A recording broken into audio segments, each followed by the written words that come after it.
La situation devient de plus en plus tendue entre la Chine et le Japon, opposés dans leur dispute autour d'une chaîne d'îles inhabitées dans la mer de Chine orientale. Hier, un émissaire japonais est arrivé à Pékin avec pour mission d'apaiser les tensions et d'écarter les disputes de souveraineté.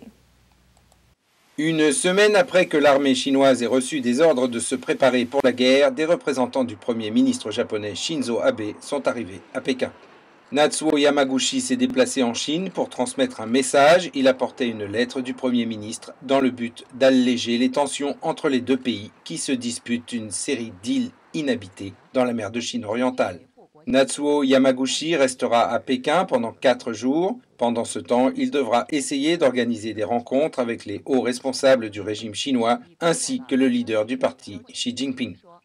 C'est la première fois qu'un homme politique japonais visite la Chine depuis que Shinzo Abe est arrivé au pouvoir en décembre dernier. Le Premier ministre japonais a par ailleurs une réputation d'être dur dans les relations internationales.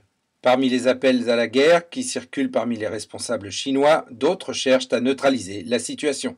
Jia Qinlin, le chef du conseil politique chinois, a appelé de discussions entre les deux parties. La visite de Natsuo Yamaguchi pourrait aider à faire un pas dans ce sens. Selon le Financial Times, Natsuo Yamaguchi a suggéré que la dispute devrait être mise de côté et transmise aux futures générations. Mais officiellement, aucun parti n'a donné de signe de vouloir céder à leur déclaration de souveraineté sur les îles Diaoyu.